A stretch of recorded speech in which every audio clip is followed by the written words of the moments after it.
welcome to a new episode of JKL Media Reviews. We're talking The Expanse right now, and we are on episode 3 of season 1, Remember the Cant. And I'm joined by my two bestest buddies, Lou. Hi, Lou. Hello, everyone. And Jesse. Hi, Jesse. Hello. Good to be here this morning. Yay. So, this episode, we have a lot of stuff that's happening on series and a little bit that's happening on the Martian ship. The Donager. The Donager, thank you. So we're going to talk about those two storylines today, and I want to get your guys' quick thoughts. So let's start with you, Jesse. Yeah, I liked it a lot. The political intrigue has been entertaining. The chaos of the station on Sirius is just up to 11, and I feel for our two police officers. A lot of different things going on. Little confused about the Earth storyline, so I'm hoping you guys can simplify my simple cage of brain with that. And also enjoyed the where our little band of people stuck in the enemy ship. So yeah, overall, really nice episode. Yeah. How about you, Lou? Yeah, I agree with Jesse. I think for new viewers, hopefully they're starting to get a better feel for the characters now that we're into our third episode. Their different personalities are standing out, and we're starting to learn their names as well. We know who Holden is. We know who Naomi is. We know who Amos is. The other characters will probably come along a bit more as we get into it, but there's definitely character building, while at the same time the story threads are becoming more and more tightly wound between the three different locations that we're dealing with right now. I thought this was probably the best character episode so far this season. Yeah, I agree. I feel like this is, while it seems like one of those kind of skimming the surface kind of episodes, it really does give you a lot of information. And I like that. It's unassuming. And I really dig where things are going. Okay, so I forgot to mention the Earth storyline. For one thing, I have it in my head that she is on Ceres, and she's not. It's Earth. I get that. The part Who are we where talking they're, about? The ambassador? yeah, Okay. Christian. Thank you. For some reason, I equate where she is walking to the little park area on hmm Ceres, but it's not. I know it's on Earth. Sorry about that. So let's talk about that since Jesse is a little confused about it. It's a lot of chess, Yeah. and it shows how Christian is cutthroat. And Mm. I've said this before, that the villain, and I'm not making her out to be the villain. This is my saying, is the villain is the hero of their own story. And I feel like that's her whole mindset, is that she is the hero of her story. She is doing what she's doing for the good of everyone else. And when she is really just doing what she feels she needs to do, which might not be the most ethical things. And she plays a lot of chess with her old friend here. Okay, why am I doing this? Franklin de Graaf. Thank you. She and Franklin, apparently they have a very long-standing friendship from when Christian's father was a politician. And their friendship is what I would assume pretty tight. And he is from the Mars delegation, part of their governing body, some sort of ambassador. And he comes to Earth in order to talk about what has happened with the Donager, sorry, and the Canterbury. And it ends up with him disgraced and not wanting to talk to her anymore, blaming her, which is completely justified in my estimation. What did you think about that, Lou? I'll go to you first, and then we'll talk to Jesse about it. This scene has special significance for me because the actor that plays Franklin DeGraff, Kenneth Walsh, is a very famous Canadian actor. He also has, I think he's had some international recognition as well. He has passed away now, but seeing him, I've just been reminded of so many things that he's been in from a Canadian perspective. So that really was a nice touch for me for these scenes. And I Do think you know him his, off the top of your head, the things he's been in? off the top of my head, at least if you go to his IMDb page, like he's been on stage, TV, movies, he's been on a ton of stuff. Cool. I could quickly scroll through Oh no, here. you don't have He's done to. like a I lot of just thought maybe. Shakespeare movies that you would recognize. The Exorcism of Emily Rose, The Fog, Fantastic Four, Rise of the Silver Surfer, The Ballad of Immortal Joe, The Middleman, and on TV, yeah, he's one of those character actors. If you saw him, you'd probably recognize who he is. He was in Haven for Mm, an episode or that might two. be where I know him from. Yeah, The Yeah, he's very Blacklist, familiar to me. Star Trek Oh, the Blacklist. Discovery, Charmed, Kids in the Hall. That's Canadian shows. You probably don't. I Uh, watched Kids in the Hall. okay. So I have I have a special attachment to these scenes, but it does show again they're driving home how ruthless Christian is in protecting Earth. He tells the story of the poker game that they were playing, and then she came up with this poker game that she made up, and then the punchline was that you had to run and touch this tree to win the hand. And he said that her father was never more proud of her in that moment. And he made the comparison that you're just like your father, and he was the same, and that he would do anything to win. And it ended up costing him his life. And because of what she's done, she was willing to sacrifice that lifelong friendship in order to pass him information about believing that the Donner or the Canterbury had been destroyed by the Donner using stealth technology. And this has all been precipitated by the message that the broadcast that Holden sent out at the end of the last episode, telling everybody what was going on. She she tells him that, and then they are later on in the console room or security room, wherever it is. They're watching Mars Communications, and they're seeing them talking to each other, which she then deduces that it wasn't the Martians who did the attack because they would not be talking to each other, trying to verify what's going on if that was true. And then we get that sad scene that I mentioned with Christian and Franklin, that where he refuses to continue their friendship and he's not going to share that drink with her anymore. And he walks off. And that set was really cool. I don't know where I know this was filmed in Canada and Toronto, I believe, but I don't know where they filmed that. But it reminded me of the Paris airport with those Mm, tubes yeah. of glass and steel going across. So very cool sets. But so that so the yeah, so the we now know because of Christian's manipulations that the Martians, in fact, were not responsible for the attack on the what was it called? The Spocula, Scopuli, Scopula. Scopula, Yeah. Scopuli. So hopefully, Jesse, Yeah. that cleared things up for you. Yeah, I do want to add, she didn't just sacrifice their friendship, she ruined him. Yes, yeah, because he's So, been barred from going back to Mars, yeah, which he obviously was in love with because he had a yeah, house there and everything. yeah. And he was talking about setting up like a winemaking Yep, alliance, and his life was very entrenched there. She just was willing to sacrifice him, yep, essentially, for whatever she wanted to do. And she meant to do it. She knew it absolutely. was going to end up that way. Yep. Anyway, how about you, Jesse? yeah, it's very clear that these they are friends because the husbands are friends, right? They Mm, have broken bread together often. They are a there is a relationship between these two couples.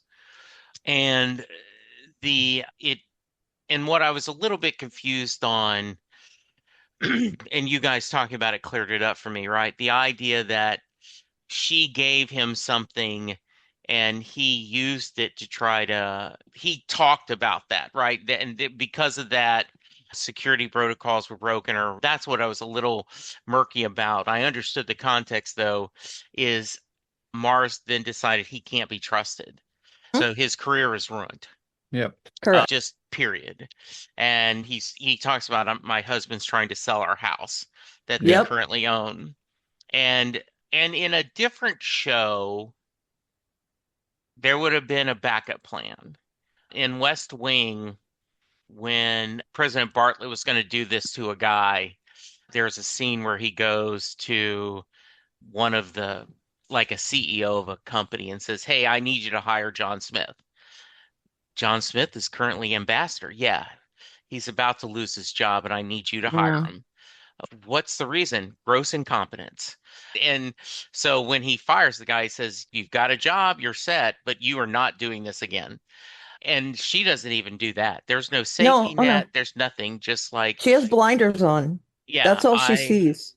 Yeah. and and those people make fascinating television characters, scary real life people.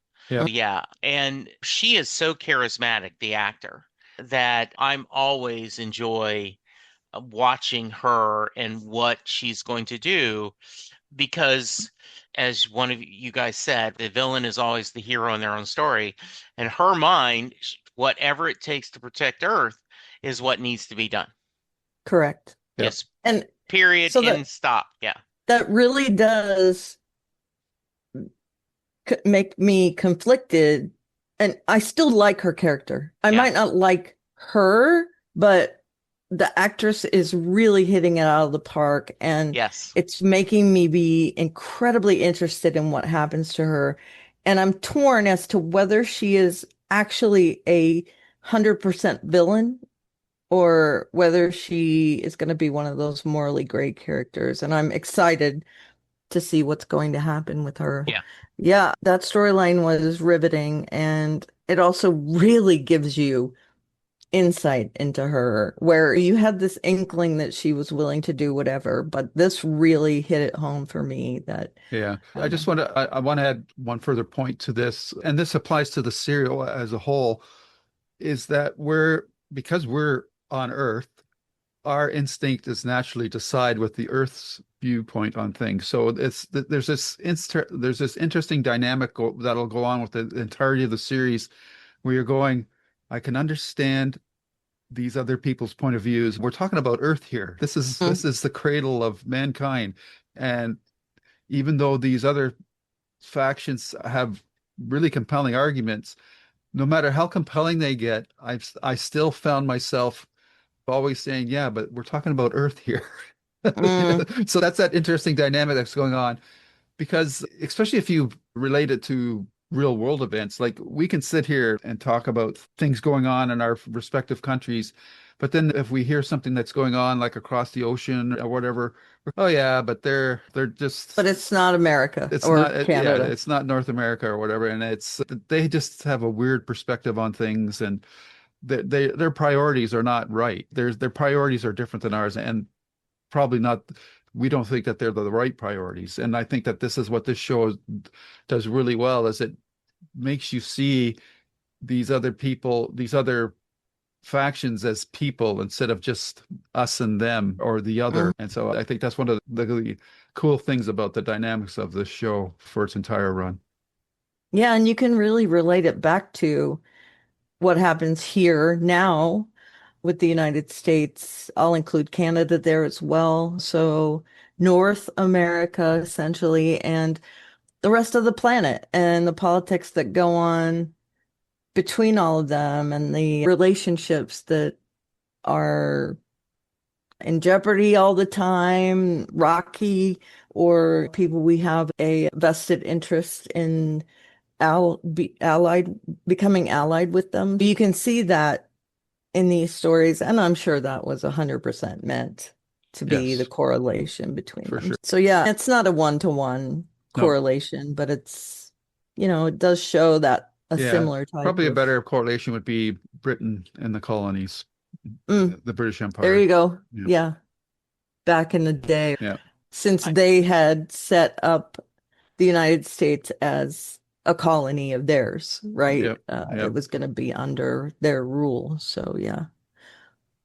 there also is a little bit of the TV watching dynamic. I loved the show The Americans, And every once in a while, you'd have to think up, I'm cheering for the FBI to fail so that the Hmm.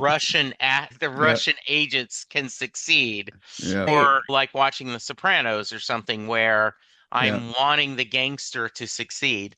In this, though, I maybe because I tend to think more because we've spent so much time with the Belters, currently I'm Team Belter, Okay. but I realize I'm so early in this Hmm. journey that I'm not sure what should be the right side, if there is a correct side. But yeah, going forward right now, I'm Team Belter. Same, Yeah, same. I'm Team Knight, yeah, the Canterbury yeah, survivors yeah, first and foremost, and then yeah. Belter after that. And but I do get this kind of innate wanting the Earth to survive while Hmm. watching it because Hmm. that's our experience as the human Yeah. experience. Okay, let's move on to the Ceres, where our Thomas Jane, who Josephus, I love that his name is Josephus instead of just Joe. Joe Miller and his partner, Sadvir, is that his partner? I don't remember what his Yeah, name the, is, the the but guy that plays Magnum PI. right. Yeah, Yes. yeah, So they they have separate storylines in this episode, and the end, I was gutted by the ending. So I want to talk about Miller, Detective Miller here for a minute, where, he is definitely still investigating, but I do think his investigating is allowing him to stay in the apartment of Julie. And one of the things that crossed my mind is, yeah, Julie's got water. So that might be why he's staying there and investigating her from that perspective. I think that he's definitely one of those people that would seize that opportunity to stay. And that's just headcanon thing for me. But he is also pretty ruthless in what he does, I think. He is dealing with what is it, the OPI people, OPA, um, right? OPA, thank you, who are protesting, and rightly so, because of that message. I was glad to see that message got through, by the way, the yeah. message from Holden. So there's a lot of tension on Sarah's, and I do believe that while they are not peacefully protesting, the police forces there are also inciting violence. And it's interesting to see what is happening on Ceres and how Joe is handling it. He has that, I guess she's a coworker, and he keeps antagonizing her as well. Let's talk about that real quick. How about you, Jesse? The Just the whole storyline on series? Sure. Okay, yeah. It there is Oh, chaos. don't Go talk ahead. about his partner yet. Okay. His So partner's gonna him. be a Okay. whole. Yeah. Simple chaos. It's funny the good-hearted hero paying for the escort's time so you could, in this case, take language lessons, right? I thought that was an interesting side story that he is trying to learn the language, trying to, because it'd be like stationed in South Texas and wanting to learn Spanish, right? I need to be able to Hmm. show if I'm going to be part of this community, I need to be able to speak Spanish because that's a lot of people that is a second or first language for some. I Hmm. thought that was an interesting, and yeah, I his different, a little bit naive. And then at the end, I was torn too, assuming that unless there's futuristic razzle-dazzle medical ability where, yes, we can grow him a new heart or something, we may not see this character again. That was the part I wanted to leave till later. Oh, I'm But sorry. we can talk about that first if you like. What did you think about his storyline, his partner's storyline? Lou. Oh, Havelock? Yeah. Yeah. Yeah, it was interesting. He's obviously trying to fit in, and he's going to the brothel to learn sign language or to learn Belter speak, which was a nice twist because your initial thought is that he's just going for some pleasure time, but in fact he's not doing that, and he's actually treating the girl as a person, instead of just an object. There's more to the character that we realize, and I like that Miller misreads his what he believes is going on there. So it shows that Miller's not infallible.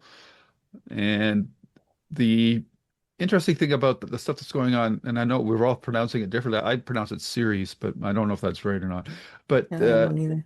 it's those scenes always give me like a Total Recall vibe, like from the Arnold Schwarzenegger movie. Like the sets seem very similar to that in their aesthetic and that. So it's a pretty grim place. It's a very blue collar to the nth degree environment, even though there are some nicer sections. But I think for the vast majority of the people that live there, they can't afford those fancy apartments that the Miller and some of the other people live in. And then there's the tension of the Earth Force people, which Miller is part of, even though he is born on that station and has never been to Earth. So you've got these interesting dynamics going on there. And I just looked up his name, Josephus, for the relevance. And it's interesting that historically, there's a Josephus was a Roman Jewish historian, and he's like the man. He's called the man who invented Jewish history. So Hmm. this guy. I've never heard of this character historically, and I'm just assuming that this is where they plucked this name from. But he had quite the interesting life, and he was between two worlds as well. So that might be a deep stretch, but I found that interesting because it's an unusual name, Josephus. Like, why would they name a Mhm. character that? So there had to have been something that they were referencing when they did that. Do you want me to continue with the Miller storyline or? Let's break. I'll Okay. talk about that real quick and then I'll set it up and then we'll talk about it. Okay. It's series, Series? apparently. I looked it up. Series. Series. A Yep. series. Okay. Anyway, good to know that at least. Okay, yeah, I do think I guess his name is Dimitri. His Dimitri Havelock. Yep. Jay um Hernandez. Thomas Magnum. the interesting thing is on the Expanse Wikipedia page, not Wikipedia, their wiki fan Yep. page. Yep. Yeah. He is a guest star. He is not one of the main stars. So I don't, I feel a little sad then because at the end of the episode, he is stabbed right through the Drilled. chest. Drilled. Yeah. Yep. Yeah. Yeah. I guess we'll see what happens to him later today, in my case. It does not look good. No, it doesn't. And they were separated through the very bulk of this Yeah. episode. And I did appreciate that we get to see that he is not like frequenting a prostitute solely for sex. I think they do have sex, but I also think that he is interested in learning more about the Belters. Okay, Do so you, let's go ahead. so do you think that if he had not been called away, he would have taken care of business, so to speak? Yeah. You do? Okay. How And I about you, think Lou? maybe they had already Yeah. taken care of business before the lesson, Yeah. if that makes sense. I'm not sure. There's not enough there for me to call it either way. In my romantic view, I would like to think that there was a sign of affection between the two of them, and Oh, I yeah, think yeah. maybe over time they might have moved to a physical relationship, but I think he was there primarily to learn how to speak Belter. Okay. Okay. She was pretty skimpily attired. Yeah, She Uh, was. that was her business attire. True. She doesn't exactly wear a suit unless you think it's a birthday suit. That was a dumb joke. I'm cringing over Or that. unless you request a special. That Mm, costs more could though. be. Yeah, Yes, it does. I'm sure it does. Okay, so let's move to Joe. Joe is, as I said, I think he's pretty ruthless in what he does as well. He does what he wants, and he doesn't really give a crap what anyone else wants him to do. He was very resistant on taking this job until he looked into it, and there was an interesting part of it for him. And I think that says a lot about him. He really shouldn't be as part of the like police force on series, he shouldn't be picky about what he takes. He should just take his orders and do what they say. He does not, however.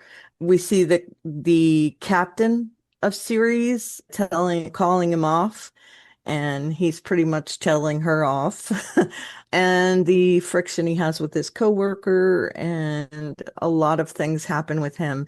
But it really does show that he is a loose cannon in this episode. And I did that we're, like I said, we're seeing a lot more of the background of these characters, and he is slowly being made into a four-dimensional character for me.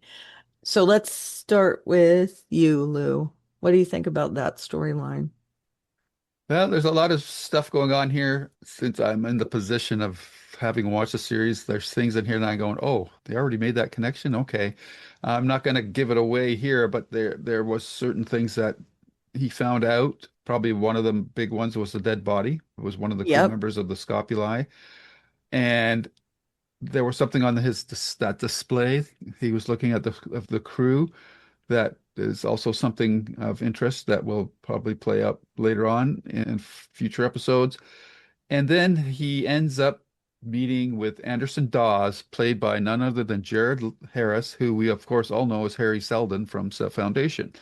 So that was a nice moment as well. And Harris is such a good actor. And you can really see how they've worked.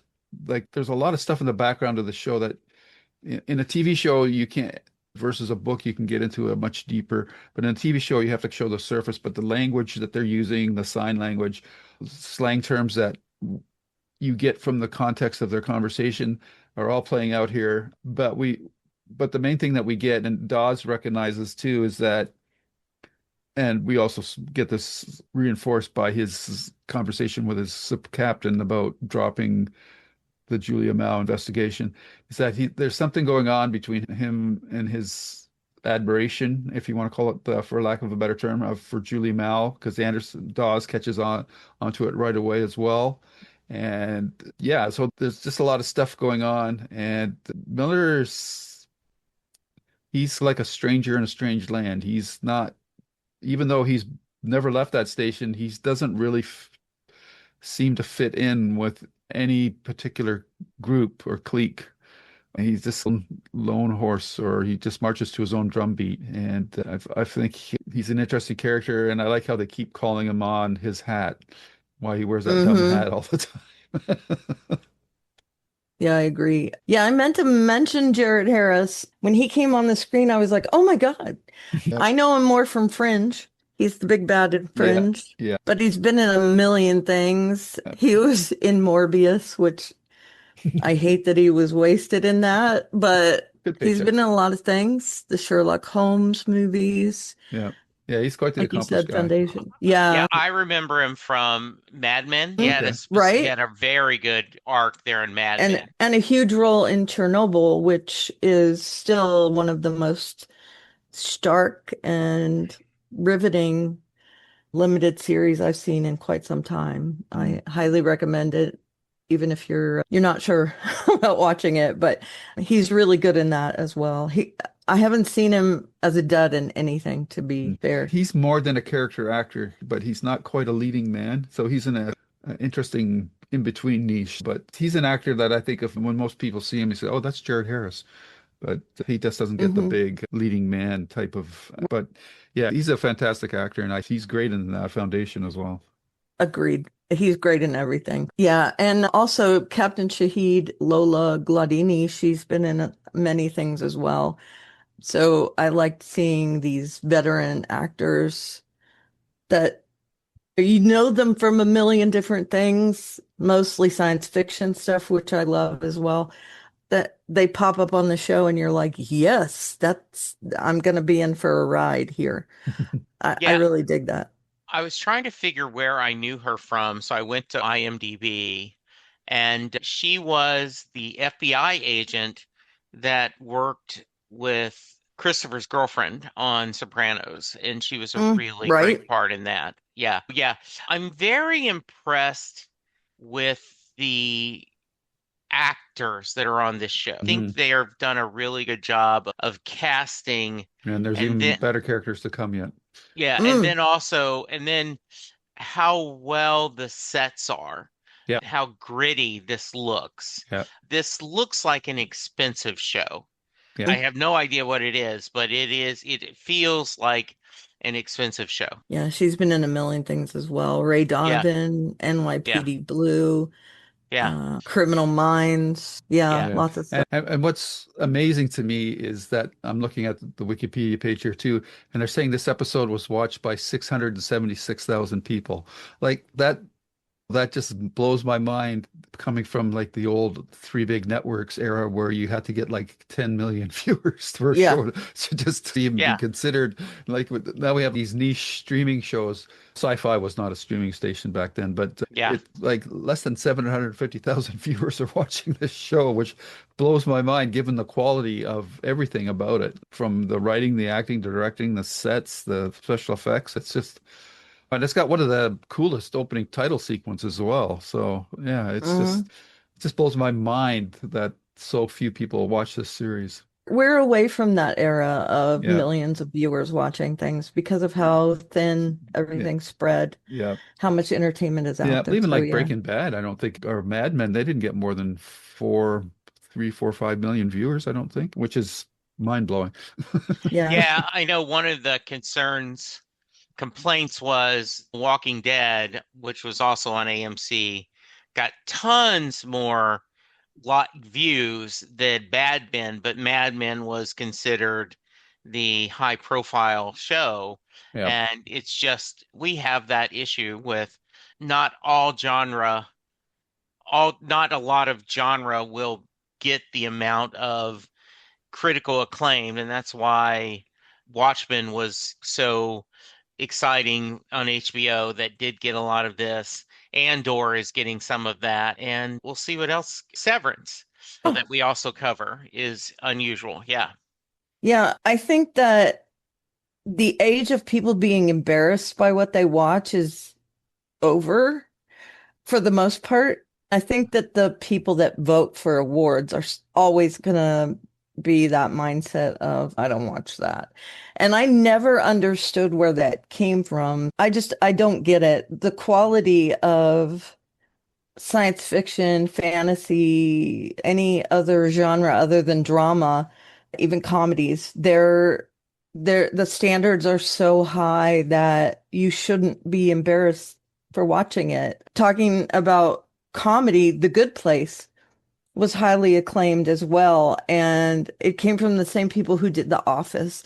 And I yeah, think that The Office was looked down upon. Steve Carell never won an Emmy for his portrayal of Michael Scott, whereas the people on The Good Place were considered for those awards, and I feel like it's getting better and better. So anyway, I didn't mean to get off on a tangent there, but I agree with you. It's shocking to see that 600,000 views is a lot now. yeah, And it made this series worthy of continuing for several years on Sci-Fi, who is not, I've brought this up before, not well known for their sticking power when it comes to the shows that they produce. And this, absolutely. I'm assuming this was a very much a high dollar amount show for them. We've seen other shows that are based in sci-fi production, and they are not nearly as polished as The Yeah, Expanse. So, like I'm, I enjoyed, even though not as many people did, I enjoyed The Ark, which was the show that was mm. on Sci-Fi. But yeah, it not near as elaborate sets. Yeah. It just what I just can't compute in my mind is the economics of how streaming shows make money. Like, Hmm.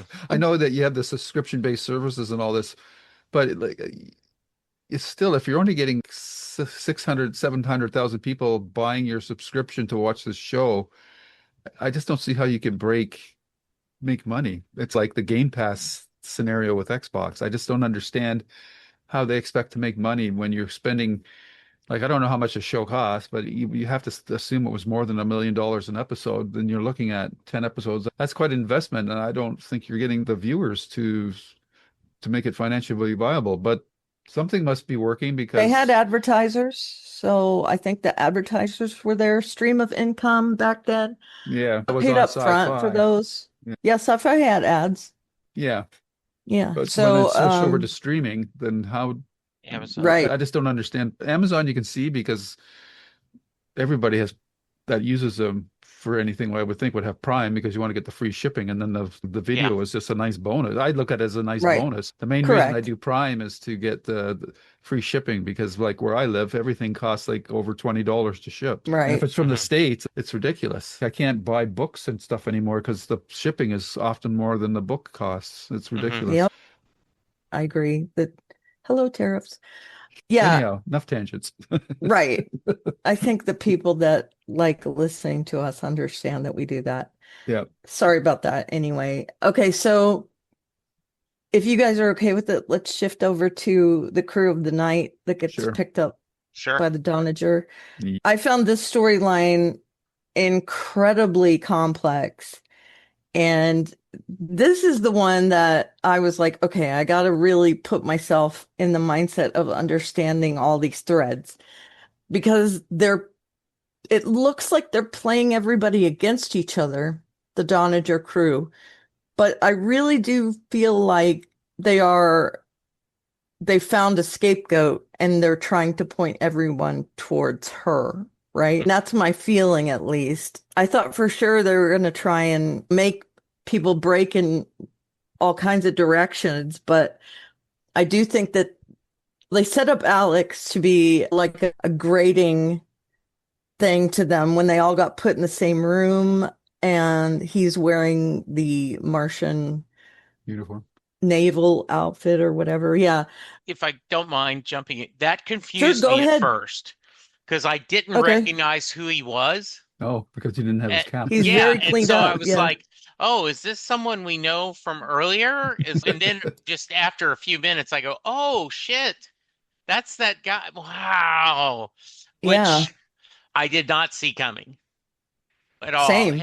And and I also am not sure. I do not know who I trust yet. I do not know who, Same. yeah, I'm like, wow, okay. Yeah. Yeah. And a lot of things get brought up too, where they accuse what is his name? Shed, Yeah. that his medical license isn't legitimate. And yep, you're right. Yeah, no, I all mean, those are true. I did appreciate that as well. So they are turning against each other, but I do think that the Donager, the people that are interrogating them, I do think that they're trying to make Naomi a scapegoat. Yes. And I wonder, at this point, I wonder whether they actually believe that she is part of the resistance or whether they are just trying to paint her that way. She's definitely sympathetic, Hmm. and I get it. That's what they were doing. They were delivering water to Ceres, and she could see what was happening there. I do think she was very sympathetic to their plight. And I think the other crew members were neutral about it. That's the feeling I get. And that maybe Alex had an axe to grind because of his experiences with the Martian forces. That's, again, it's my headcanon so far. And seeing them, that guy taking the pill so that he could read their mind, that was interesting as well. I wonder what significance that might have later on in the It series. is it he can read their mind, he's better sensitive, can better I think it was being able, more that he could read body language, which yeah, is why he wanted, Okay. kept on I telling, got Naomi to put her hands Put on your the hands table. on the Yeah, table. like yeah, Um, that's what I got the feeling too, that he was I It made him felt very more. Dune-like to me. Yeah, I exactly. argued that that is not why he wanted her hands on the table.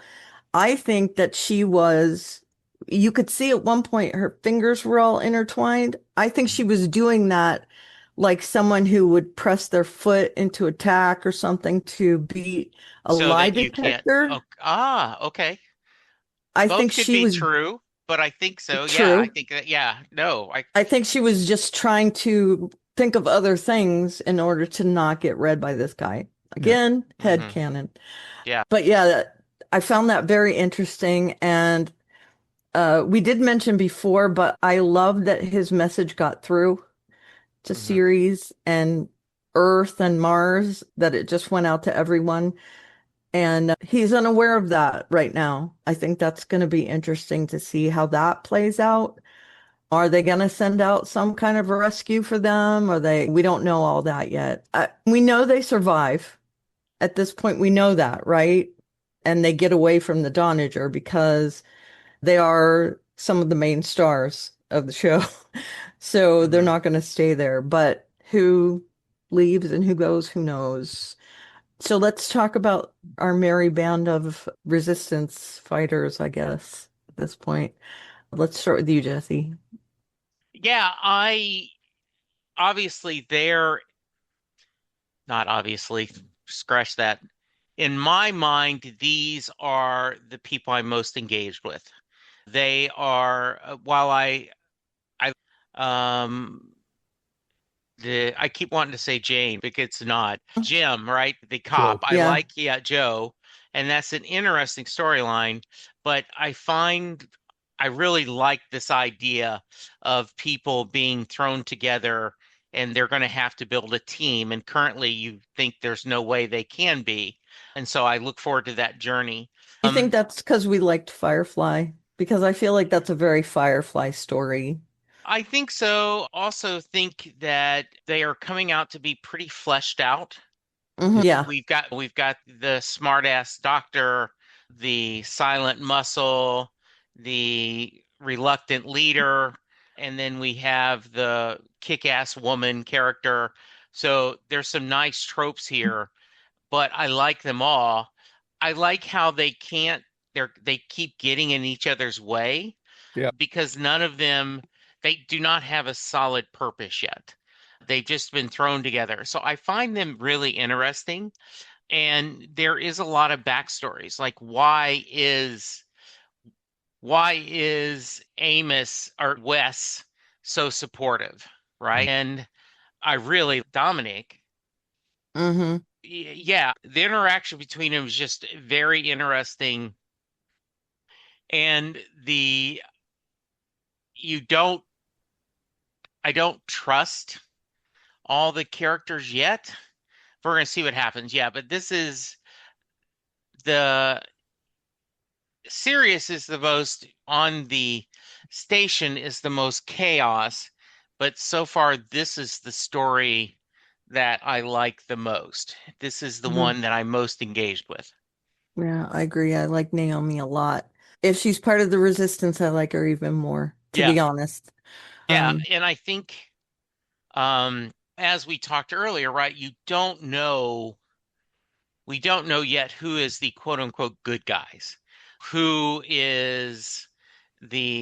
are the allies and who are the Axis powers, right. to be very black and white. And so we're just figuring it out. I have So a yeah, feeling we're going to be in that gray area for quite some time. I think this is the type of show that will always be gray area. Yeah, That is the shows that we like where our heroes are not don't always do heroic things and our villains often do heroic things. Yeah. yeah, I agree. I think out of all those people who were on the night, I think Shed is the most honest about who he is. And I find that very interesting that one of the very most negligible characters, essentially, out of those is, yep, that's who I am. And the fact that he really does care about people. We saw that in the last Mhm. episode where he saves Alex's life at the risk of his own. So yeah, there's something to like about all those characters. I think the one I like the least is Amos. I don't get why he is so loyal to Naomi right now, but I'm assuming we'll find out more about that as we go. I find him a one note, two note character maybe at this point. Okay, Lou. Yeah, this the whole night scenes with the crew coming aboard the Donager is a we're peeling back the onion layers on the characters, but at the same time we're raising questions to later layers because like we find out that Holden was born on Earth. He's part of a commune style life, family lifestyle, but for whatever reason, he has a history with authority. He was dishonorably discharged, and he's never gone back to Earth, and he's become totally non-committal. He doesn't want to commit to any side. He's basically charting his own course. So he's very shut down, which is difficult for him because we can see that he's a very emotional character. So Hmm. he's on a very precarious balancing act right now. Probably the character that's still the most mysterious to me is Naomi, but at the same time, she's just likable. There's something about her that you just trust. Whereas with the other characters, there's always this kind of they seem okay. Like even Alex as the navigator, the whole thing with him being ex-Martian Navy was a good visual distraction or wedge with the rest of the crew. But he's obviously loyal. He served 20 years, I believe he said, and he was honorably discharged. So he's a loyal guy, but it's just interesting to see these characters at this stage of the series, knowing where it's coming later, to see how they're not trusting each other. They've all got their deflectors up. They're not letting each other in, really. There's no trust so far. Though, interestingly enough, at the end of the episode, when the Martian captain wants Holden to broadcast a message saying that Naomi was responsible for the attack, he refuses to do it. That was, again, that's in line with his character, and I think it speaks volumes about the character in for things to come. But yeah, I just a really well done sequences here, trying to as we build up these characters. I agree that right now Amos is probably the least likable because not much has been revealed about him yet, especially he's got a very alpha outlook on life as a male. Like might, or maybe might makes right is a better way to put it. But he's just blindly loyal to her, and as to why we don't know. But definitely Naomi is the most intriguing character right now because we don't know much about her background except that she's obviously very intelligent. She's got several degrees and she's got quite the skill set. So she definitely fits the bill for being an agent, but we'll have to see how that plays out. And I just thought the interrogation scenes were really well done. I like that Mm, little container he had, like when the little gelatin Tic Tac came out and he would swallow that and you could see his eye pupils going up large and yep. small. And then he was just really which allowed him to be really skillful with his questions as he was prompting reactions from the various people that he interrogated, trying to find out whether or not their suspicions about certain members of the night crew were true or not. And I thought that was really well done. It communicated a lot visually, where we didn't have to be told that no, Holden doesn't believe that Naomi's OPA based on his body language and whatnot that the guy could read. We didn't have to be told that. We could visibly see that. So I thought that was really well done. And yeah, the episode overall I thought was really well done, and it ended on quite a pointed scene. That's right. Pointed and twisty, as it were, and a bit of a cliffhanger. Bit, This would have been one where I was like, okay, I don't want to wait a week to watch the next episode yeah. back in the But day, and oh, and thank goodness we don't have the to. other thing I forgot to mention though is Holden's message did get out, and it was broadcast everywhere, and the consequences of that, it caused those events on Earth, but it also led to the riots on Ceres. Right. He caused that, and it'll be interesting to see if there's a price to pay for that. That's his character right now. He caused this whole situation. Yeah. He caused the destruction of the Canterbury as well. Yep. I feel like that's going to play out a little bit more too, his guilt and whether he ever comes clean about it. Yeah. Yeah, it's a struggle. It has to be a struggle for him because he's trying to do the right thing, but when he does, the consequences are often really Wah, bad. wah. Yeah, And exactly. to be angel's advocate versus devil's advocate, his concern was if he doesn't tell everyone that they're still alive, in his mind, the guys from Mars could just throw them out, could kill them, and no one would know. So Correct. his thought was, I've got to get this out there, not worrying about the consequences. I'll worry Right. about that later. Exactly. Yeah. And I also think as we remember the Alamo, remember the Maine, this going on, it also doesn't help that the ship was bringing water and Correct. and because they've established there is a very fragile supply chain Yep. that missing any shipment puts them in trouble. Like Hmm. Right. things are so tight that, and because it's so dangerous or so expensive, you can't get ahead of it. Okay, let's bring in three asteroids instead of one, Right. but they just haven't been able to do that. Yeah. Yeah, they definitely have a vested interest in it. Yeah. And I feel the Belters already have an axe to grind. And then Yes. being reminded at this point that they don't have any friends as far as Mars or Earth. They are very on their own. And so when they Mhm. see that they've been wronged by Mars, they're going to seize that opportunity to do whatever they can to strike Yeah. back. And it's so complex. This show is watching it from older eyes. It's Hmm. been 10 years now, right? Yeah. Hard. I So I was just going to say hard to believe. Yeah, I remember, like I said, watching a couple episodes and not being able to like focus and get into it. And I was into science fiction back then. I was a huge fan of Star Trek and other science fiction shows that were on. I very much find it absorbing now, where I was very iffy about it back then. And now I'm like, why didn't I stick with it? But I Hmm. was slightly more immature 10 years ago. Yeah, and I think there's been shows after it that have come along that have been more complex and they've built up our muscle to as well. So when you Yeah, come back to this show, I think it's a lot easier to digest than it when it was probably in its initial run. I agree. Yeah. Even Farscape, which I had watched before this, it was complex, but it wasn't nearly as complex as this so far. Yeah, I'm really getting into it, and I Good. am glad I didn't watch it so that we could do this now. Yeah, me too.